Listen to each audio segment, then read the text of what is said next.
Vote হবে কিনা তার ঠিক নেই, না হওয়ার সম্ভাবনা এখনও যথেষ্ট। কিন্তু যদি হয় তাহলে ক্ষমতা দখলের সুযোগ কাজে লাগাতে সব ব্যবস্থা পাকা করে ফেলেছে ইউনূস জামাত জোট। আমার এই কথা শুনে কেউ বলতেই পারেন, এটা কেমন কথা? ইউনূস তো রাষ্ট্রপ্রধান, তার অবস্থান তো নিরপেক্ষ, তিনি কবে কখন জামাতের সঙ্গে জোট করলেন? এমন কথা যদি কেউ বলেন, তাকে বাংলাদেশের ব্যাপারে কিচ্ছুটি তিনি জানেন না, এটা বলতেই হবে। এই যে ন্যাশনাল সিটিজেন্স পার্টি বা এনসিপি, এটা তো ইউনূসের নিজের পার্টি, তাই তো এর নাম কিংস পার্টি। এই দল যখন জামাতের সঙ্গে জোট করে তখন ইউনূস জামাত জোট ছাড়া কিছু বলা যায় কি? এই জোট ক্ষমতা ধরে রাখার জন্যে, মানে এতদিন তো বিনা নির্বাচনে ক্ষমতা রেখে দিয়েছে, এখন নির্বাচনের যদি হয় তাহলে নির্বাচনে এই জোট ক্ষমতা ধরে রাখার জন্য যা শুরু করে দিয়েছে সেটা অবাক করার মতো। এটা দেখলে বোঝা যাবে কেমন ভোট হতে চলেছে বাংলাদেশে। বাংলাদেশের মেইন স্ট্রিম সংবাদ মাধ্যম বর্তমানে জামাতের কোলে বসে আছে, তাই এই সব খবর কোথাও নেই। কিন্তু কিছু বিদেশে বসে থাকা বাংলাদেশের ইউটিউবার সামাজিক মাধ্যমে এই নিয়ে যা বলছেন এটুকুই যা। কিন্তু ভারতের গোয়েন্দাদের কাছে এসব খবর বিস্তারিত পৌঁছে গেছে যে বাংলাদেশে ভোটে কি হতে চলেছে।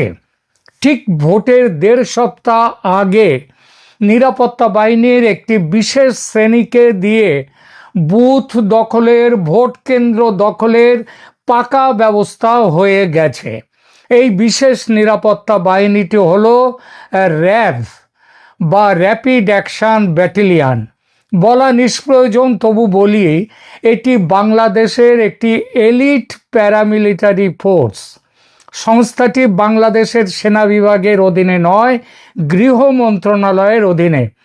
গতকাল থেকে এলিট ফোর্স র্যাবের নাম পরিবর্তন করে রাখা হয়েছে SIF বা স্পেশাল ইন্টারভেনশন ফোর্স। স্বরাষ্ট্র উপদেষ্টা জানিয়েছেন, শুধু নামেই নয়, বাহিনীর ইউনিফর্ম, লোগো এবং কার্যপদ্ধতিতেও বড় পরিবর্তন আনা হয়েছে।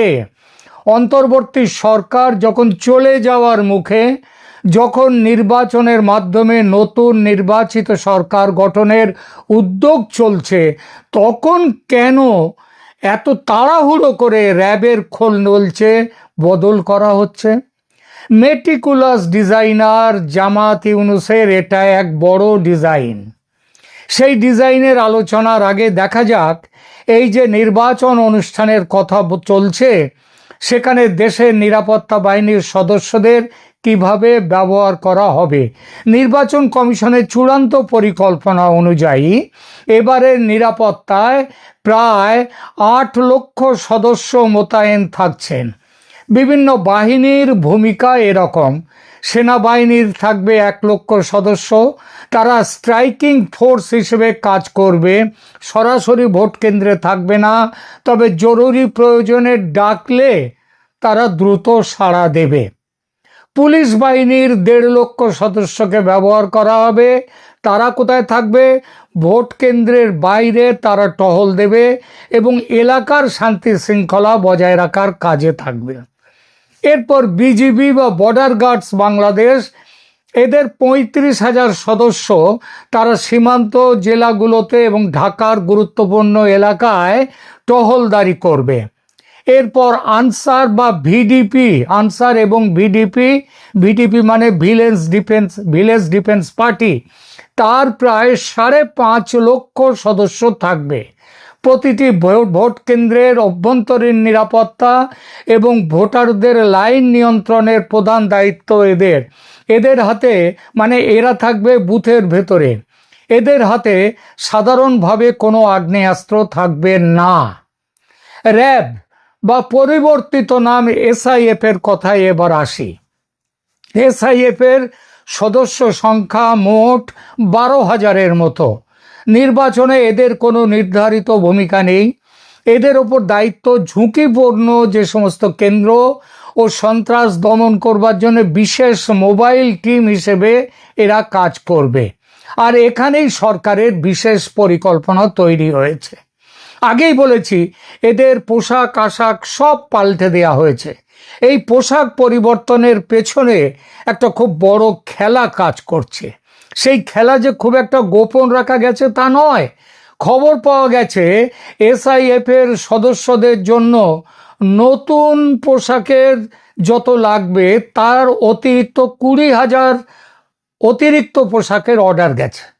এই অতিরিক্ত পোশাক দেয়া হবে কাদের কাদের জন্য আনা হচ্ছে?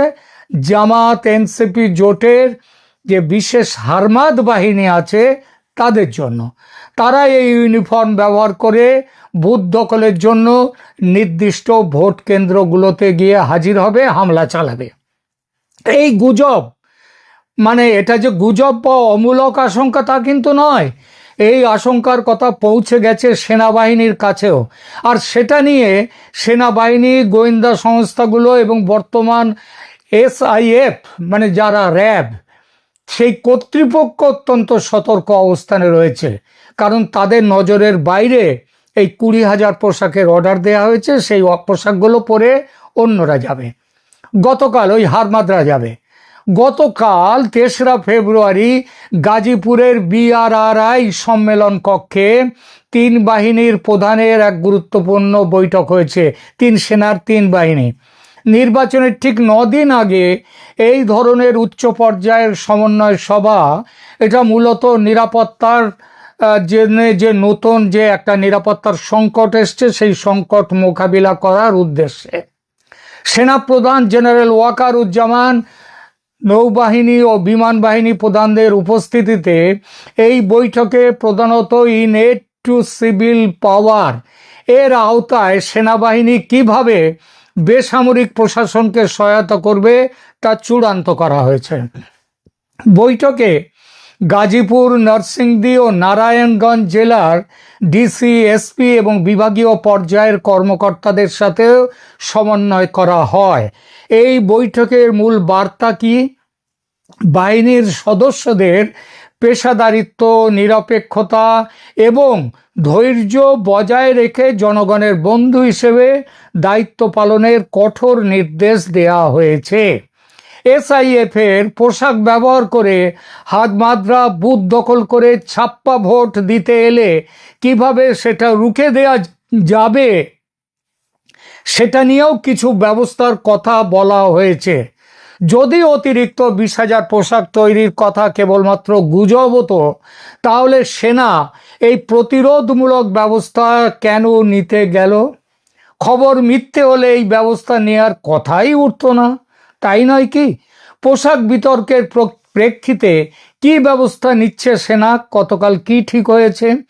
গতকাল জেনারেল ওয়াকারুজ্জামানের সভাপতিত্বে সেনাবাহিনীর অফিসাররা গাজীপুর বৈঠকের সূত্র ধরে সিদ্ধান্ত নিয়েছে যে এসআইএফ এবং সেনাবাহিনীর নতুন ইউনিফর্মে বিশেষ হলোগ্রাম এবং কিউআর কোড সম্বলিত ডিজিটাল আইডি থাকবে।